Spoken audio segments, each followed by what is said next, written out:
In one of the wilder finishes at Red Bull Arena this season, the New York Red Bulls take away all 3 points for the second straight home game, just their fourth win of the year at Red Bull Arena against fellow MLS Originals, the New England Revolution, by a score of 2-1 on Saturday, July 8th. In Harrison, New Jersey, it was a great atmosphere, one of the bigger crowds we've seen at the arena all season long, barring that match against New York City FC, the Derby always attracting a big crowd, but a great atmosphere, both from the home side and away fans traveling all the way from the Massachusetts area, about 220 miles from Gillette Stadium all the way to Red Bull Arena. Great away support from the New England Revolution here tonight.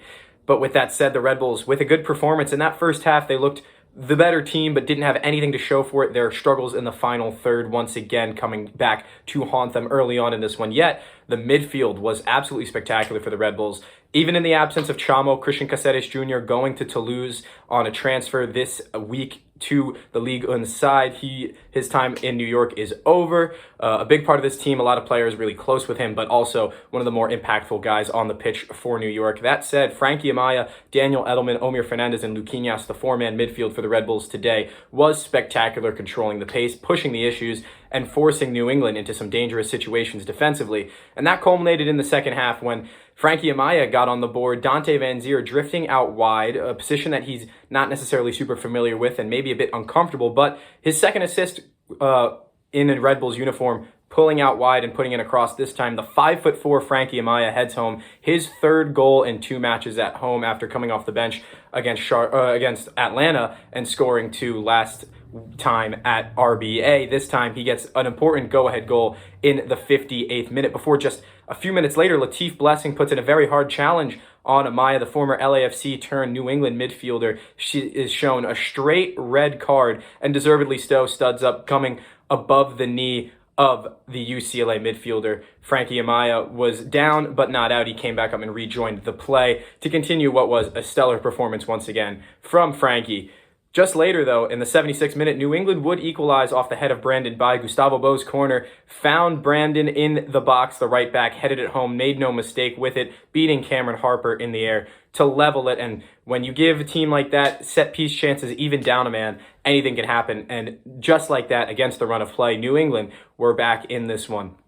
10 minutes or so later, though, Omir Fernandez, coming across the top of the penalty area, plays Wiki Carmona, who fires off a shot. Ian Harkes gets a deflection to it in his New England Revolution debut, but it beats star goalkeeper Georgi Petrovic as it deflects into the underside of the crossbar and into the back of the net to give the Red Bulls the 2-1 lead in the 85th minute. It would be Omir Fernandez's third straight match with an assist.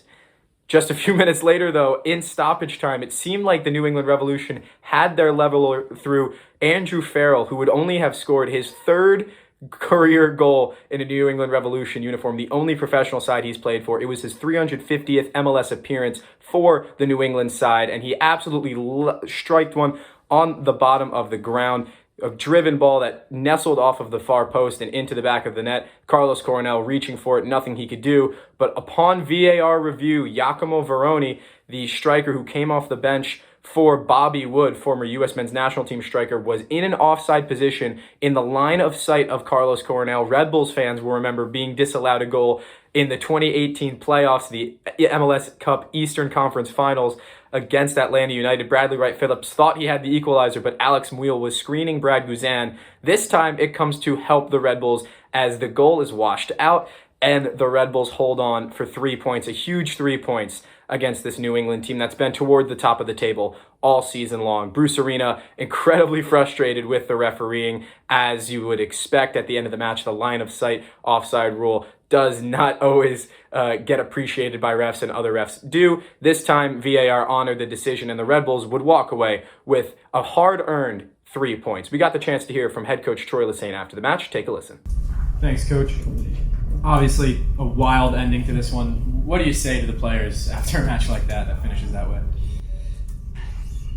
What I told them was 3 points, a big 3 points tonight. Number one, don't let anything that I'm about to say take that away from him.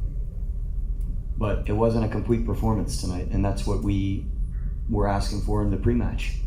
And I think a lot of the game, we have to say, was very good from us. But when we go up a man, I think we could have gotten this second goal, number one, and then number two, we let them back in the game with silly fouls and set pieces. So that's the most transparent view I can give you. But again, it does not take away anything from 3 points against a side that's been in tremendous form and is at the top of the table. Following this one, the Red Bulls will be back in action at home on Wednesday, July the 12th against Supporter Shield leading FC Cincinnati, which still feels a bit strange to say, but Cincy have been nothing short of terrific this year. They deservedly lead the standings in MLS, and then following that, they're going to go on the road to the place formerly known as the Riot Rio Tinto Stadium, now America First Field. RSL Real Salt Lake in Salt Lake City, Utah, a place the Red Bulls have never really won. The last time they played was the final game before the pandemic in 2020, March 12th, and the Red Bulls actually came away with a 1-1 draw. RSL leveled it in the 90th minute off Damir Krylak, and that was a terrific result back then. If the Red Bulls could get a draw there after a win against Cincy, it would be perfect, especially because the race is on for the playoffs. We are into the second half of the season, and 5 teams are tied on 26 points for that 9th and final playoff spot. Still a lot of soccer left to be played this year, but the Red Bulls have their work cut out for them in this playoff race in the very tight Eastern Conference. So many teams vying for what will be that play-in game in either the 8th or 9th spot. We imagine that spots 1 through 6 are pretty much all guaranteed. The Red Bulls are in that wild card, so to speak, race, and this is crunch time. Matches at home against Eastern Conference opposition. You must get points. That is exactly what they did against the New England Revolution today, albeit with some controversy. They have a chance to do it again on Wednesday against FC Cincinnati. For WFUV Sports, I'm James Burley, and I will see you guys next time.